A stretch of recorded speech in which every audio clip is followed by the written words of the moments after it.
Hey there guys, I'm SonicGhost and welcome back to some more Let's Play Legend of Zelda Majora's Mask. Last time, we started to explore Stone Tower Temple and we got ourselves a new item here in this dungeon, the light arrows. And now with the light arrows, we've kind of explored everything we can here in this dungeon. If we take a look at our map, we've seen we kind of explored a majority of the stuff here, but not everything. And there's a lot of unopened treasure chests here that we still need to get access to, and a lot more stray fairies left over. So at this point, it doesn't really look like there's much we can do, so we kind of have to leave. But there is something we can do, and it's outside of Stone Tower itself here. We were told after fighting a Garo Master here that if we shoot that which releases the sacred golden light into the bloodstained red emblem outside of the temple, then it shall rearrange things in which the earth is born in the heavens and the moon is born on the earth. You may be asking yourself, what does this mean? Well, we want to go ahead and press this switch here on our right when we exit the dungeon, play the Elegy of Emptiness to keep that block moved, and we want to get to that crystal, because that ruby crystal, that is what the Garo Master was talking about. If we hit that with the light arrow, something should happen, and that's what I'm going to want to do. I should mention something though here is that in the 3DS version, things were changed once again. This ruby crystal was moved around, so instead of being behind a block here in the N64 version, in the 3DS version, it's just on the outside entry point here of Stone Tower. No block needing to be moved. But now we want to go ahead and shoot this thing and see what happens.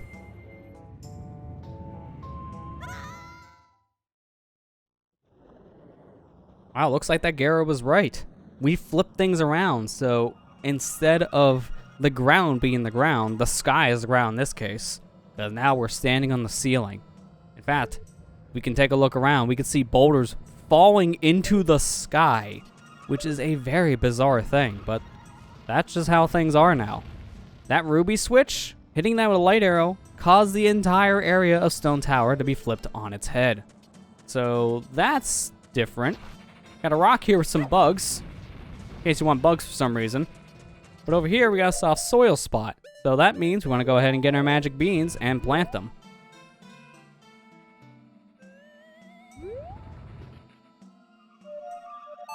Now we're going to go ahead and play the Song of Storms because I didn't bring me a bottle of water, but that's okay. I have a water source here in the case of the song not working. Sometimes this works and sometimes it doesn't, and I don't know why. It's something to do about the timing of when you play the Song of Storms for one of these plants. Sometimes if you play too early, it just doesn't work, but if we play the Song of Storms, there you go, the plant actually grows. I don't know why it was so difficult for that to work, but it's kind of weird. We have the rain now kind of falling from the ground, technically, because of how we flip things around. So that doesn't really make any sense, but hey, it is a thing. Here we got a stray fairy, got rupees, which I imagine would be hearts if we weren't full on hearts, and we got some bombs. And here we got ourselves 3 treasure chests. So let's go ahead and open these up. Inside of this, we got a magic beam, which replaces the one we used to get up here. Got another treasure chest here, which inside the pack of palm juice, 10 to be exact, which is pretty nice. And in this chest, we got ourselves a silver rupee. So we made a profit just from coming up here, which is very nice. This is why I have extra magic beans. That way we can go ahead and use these extra beans to get ourselves some extra goodies. Here I play the Song of Storms once again, so we get a plant to ride back down to where we came. And there we go. We don't actually need this. We can actually just jump off the ledge and we can jump back down to where we were here, but I just figured, you know, we get the free bean anyways, might as well use it. Here I'm going to go ahead and do roll jumps, and that's what I recommend you do, or just use the bunny hood to get across, because these gaps are kind of big, so you need to make a big jump. Across again, now we enter Stone Tower Temple once again, this time around with things flipped upside down. That gives us a whole different perspective on this area. Now, with things flipped around, we can go ahead and get those upside down treasure chests we were seeing. In this case, this one here has a stray fairy for us. So now a whole different side of this dungeon has been opened up to us, which is very convenient because we were at a point in the dungeon beforehand where we couldn't really proceed any further, so now we can actually proceed, which is nice. So time to make more progress.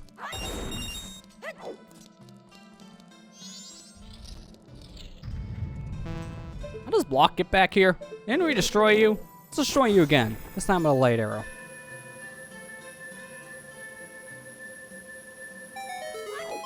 Oh, that little distraction's done. We see this room has changed around ever so slightly. The water gets drained and it gets replaced by currents. So we've already seen before, we can go ahead and use the Deku form here to fly around the room with these currents, which is what I'm going to choose to do. So if I'm jumping here, I can go ahead and fly around, which is very helpful because I want to turn around. And notice how we have an ice switch here that's frozen. Go ahead and shoot that with our fire arrow, which will activate a treasure chest over on this ledge that we're currently standing at. So, convenient for me, I made my way over to this area already. I'm going to go ahead and grab myself my hook shot and just kind of line myself up to this, which is a little annoying. So I'm going to go ahead and just get the Deku form back out and fly back over. This is kind of an annoying chest to get to, and it's for a multitude of different reasons. Here I'm going to just fly over with the Deku Flyer, which is how you should get to this, but if I try the hookshot method again, notice how I'm going to line myself up, and we can kind of see the treasure chest poking out ever so slightly here. But if I try to use my hookshot, it just hits nothing. There's a large invisible wall around that section, so I just recommend flying over here with the Deku form. It just makes things easier. I just want to demonstrate just how weird that whole thing is in general, because again, it's just kind of a weird invisible wall thing in front of treasure chest. I don't like it. I don't understand why it needs to be there.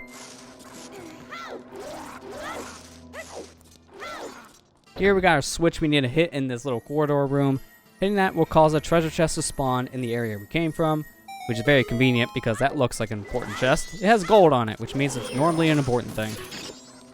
Go ahead and get rid of this guy here. I just don't want to be dealing with any enemies right now. And I'm going to hookshot to this chest because who needs to walk when you have a hookshot? Opening this chest up gives me a small key, so that's definitely helpful. I'm going to go ahead and put back on my Deku Mask and fly higher up into the room. And flying up here, we notice we have a blue switch we can hit. Stepping on this will open up another treasure chest for us to get to, but we need to play the Elegy of Emptiness in order to get to it, since this is a pressure-sensitive switch. So let's leave behind a duplicate so we can get ourselves, presumably, another stray fairy. Putting back on my Deku Mask at this point. I use the Deku Flower here that we have in front of us. That'll just make things easier to take off. So at this point, we're going to fly over to the other current on the other side of the room here, get picked back up, and fly over to our treasure chest. Very careful not to hit the bombs, or apparently miss in the process. I'd rather fall down than get hit, because that would have been worse. Would have taken damage, and maybe even fallen further. So I'm going to go really far around so I don't hit these stinking things. It's kind of hard to control the Deku at this point, too, so it's just a really awkward turn. But there we go. I was right all along. That was a stray fairy. Now let's jump back into the said current, and before we leave the room, I did see out of the corner of my eye that that was a sun switch on the wall. Let's go ahead and get back out our light arrows here and shoot that switch. Or just jump down the process. Alright, well sure. I guess we'll shoot it from down here. Thanks, game. I didn't think I was going to fall off by pulling out the bow, but here we are. That's that same sun switch we seen on the normal side, but we couldn't get to it because it was underwater. But unfortunately, we can't get to that treasure chest right now because it's upside down. So we'll have to remember that for later, because we can't get it now. Unfortunately, we'll have to flip the dungeon right side up to get to it. And that's what I was talking about before, where I didn't want to get hit by a bomb, but my camera here kind of sucks. So I'm kind of committed to just doing the backwards flying thing at this point. Let's just get out of here. That's definitely a mess of a room. Here we got that same ruby emblem that we had on the outside of the dungeon, so we already know if we shoot this, it'll cause the room to flip. Now you think at this point, let's go back and get that treasure chest. Well, you kind of can't because they thought about that. For some reason, there is a door leading you back into the room, but it leads back to the inverted side, so this ruby switch is only flipping this room specifically, and if you leave and re-enter, it just puts the room back upside down. I don't know why there's a door here to leave when it's flipped right side up and a door on the inverted portion. It's like, why? If it's gonna just re-invert things when you leave, why put a door there? Because here, you need to cross the room using Go On because of all lava, shoot the switch again to flip things back upside down so you can get to the one and only door over here. It just doesn't make any sense of why there's two doors, but there's two doors. Sure. Also, I hope you like shooting a ruby switch a lot, because you're going to be doing that quite a lot in this room.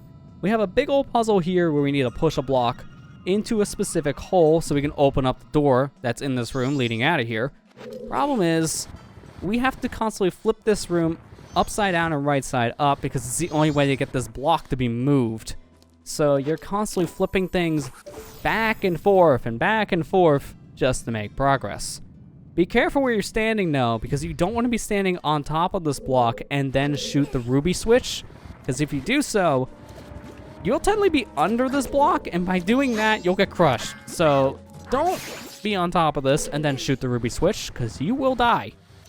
If you get crushed, you void out, which means you have to do the entire puzzle from the very beginning. So just be careful in this room. You don't want to have to redo things because of one stupid mistake.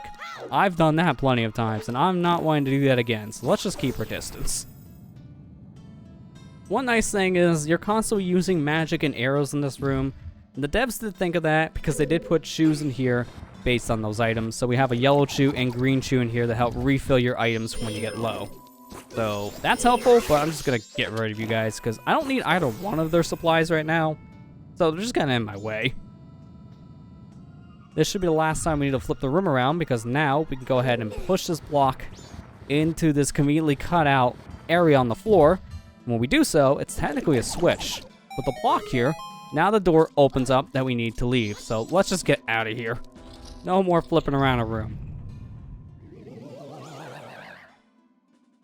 Man, we don't see you for a while, and then all of a sudden, whiz robes everywhere. This is the second time we've seen a whiz robe here in this area. But yep, we have a whiz robe mini boss here, so we're gonna just use our light arrows here to make the fight a little bit easier. So I'm gonna just shoot him with a light arrow, let him warp away, and I'm not even gonna let you have a chance to run around. Just die. And if we manage to attack this guy before he gets to run around, then we'll completely skip the second phase, and that's what I'd rather do right now. Because in this room, we're technically in a room with lava, and the lava's falling from the ceiling, so I don't want to get hit by magma rocks. So yeah, I'm just trying to be safe here.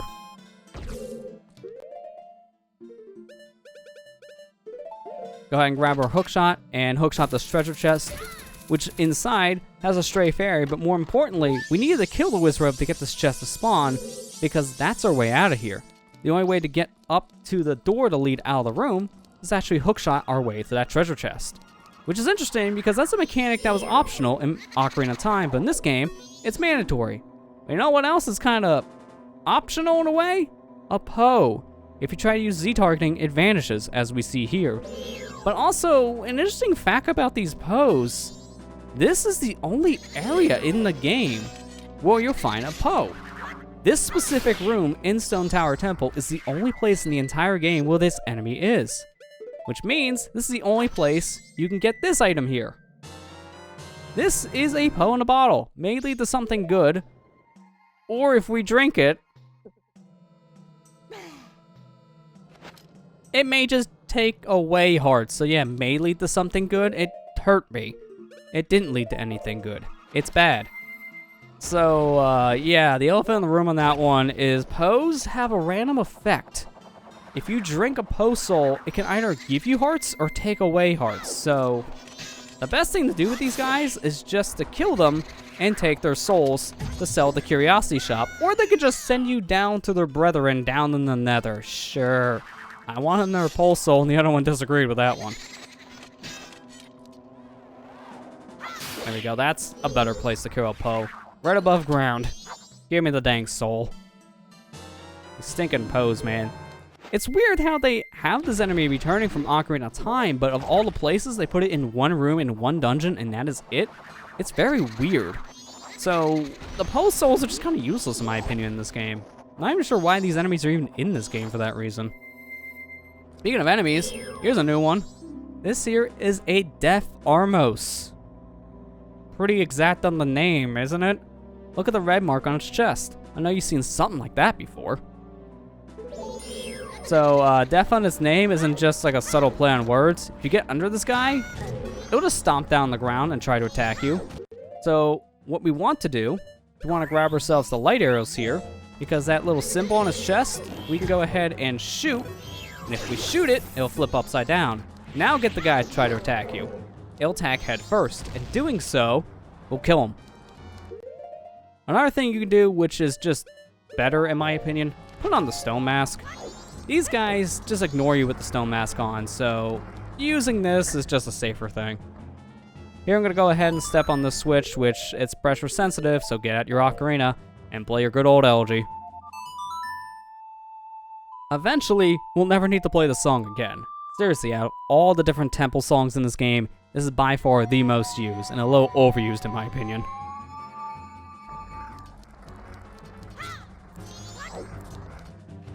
Go ahead and grab whatever's inside this chest. Inside here is a small key, which is definitely helpful because if there's a locked door ahead, hey, we're able to get inside. I thought I was going to fall back in the pit. That would have been really bad if I did. Here I'm going to go ahead and make my way over to the right, which has another door we can enter. And here we got ourselves a switch we can go ahead and press. And pressing this will cause a treasure chest to spawn yet again upside down. So that's not helpful to us right now, so let's just get out of here. I want to activate that for later, because once we have pretty much every treasure chest spawned that we want spawned, I'll focus on taking care of those upside down chests. Here I'm going to shoot these bombs just to get them out of my way, because no way I'm going to want to fly over into that little cubby hole with 3 bombs blocking the way. I will most definitely die if I flew over here with those bombs in my way, so let's not. Here we got pots that are trying to kill me, which I guess the pottery's taking revenge on Link killing his brethren, but it's not really that big of a deal. Let's go ahead and get out of this room. Make our way into this area, and we have ourselves some bubbles, but I want to actually do something here. I want to kill these bubbles specifically with a light arrow. Doing so, this will drop a purple rupee. Do it again, and once again, purple rupee.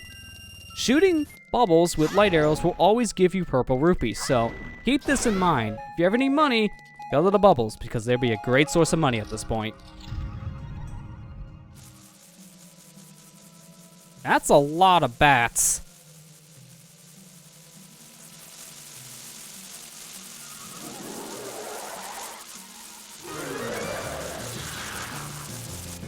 Wow, we go from Ghost to the little Grim Reaper.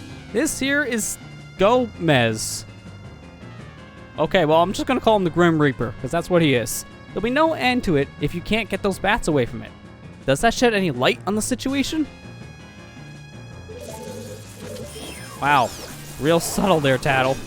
You want to go ahead and use the light arrows. That will get these bats to go away from this guy, so that is what we're going to be doing. Anytime this guy attacks you with the scythe, use your shield, block the attack, shoot away the bats, just keep on doing the same thing. This guy does a lot of damage here, though, so be very careful. You can kill the bats, and they can drop some ammo for you here, but I'm just going to mainly focus on taking out this guy because I have more than enough arrows. Hit me again with your scythe, jump attack, and that's the end of this guy. No more Grim Reaper. We killed the Grim Reaper, so that means we'll never die ever again. At least in theory. We'll probably die at some point, but if we do, we have that fairy to revive us, so we'll be fine. Inside this chest, we already know what this is. It's the boss key, because this is a boss key chest. I would have never guessed. It's the boss key. We can enter the dungeon's boss room. Who would have guessed? I'm getting out of here. At this point, we have activated all the remaining treasure chests that are upside down. So we're going to go ahead, soar back to the entrance, and flip this dungeon right side up to get all those treasure chests that we are missing. Song of Soaring is your best friend in this dungeon. You're always going back and forth between the entry point here, so it makes things so much easier to have that song. If you don't have Song of Soaring at this point, well, that's gonna suck. I mean, you kind of did to yourself, because it is a song that's on the required path. If you didn't get it, that's on you. We kind of have a problem. We kind of need to do this again. You know what, this time I'm just gonna ride over with the elegies, so unfortunately for me, that's 2 more elegies. I don't want to get in our ferry and do time stop again. I mean, that's a lot of work. I mean, to be fair, so is this.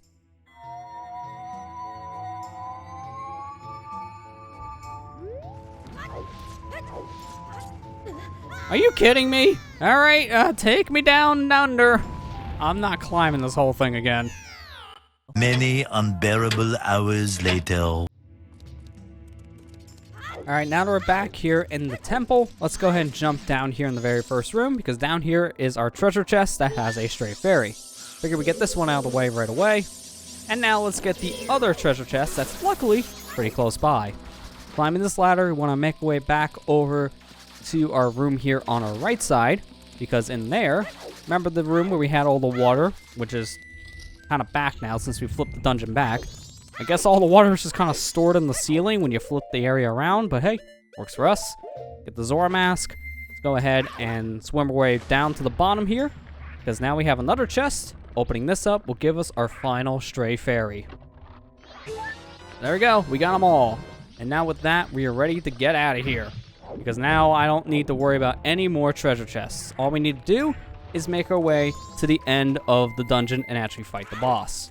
While we're making our way back to the entry point of Stone Tower Temple to flip this dungeon upside down once again, I do want to mention that the stray fairies in this dungeon for both the N64 and 3DS versions, they're located in the exact same spots. The stray fairies are all in the same areas for the 3DS version, no changes made whatsoever to stray fairy locations, but I do want to mention that the stray fairies here in Stone Tower Temple, they are very different compared to stray fairies in the other dungeons that we've explored up to this point, and that's mainly just because every stray fairy here in Stone Tower Temple, they're all located inside of treasure chests. Not a single stray fairy is out in the open, in a pot, in an enemy. They were all in treasure chests.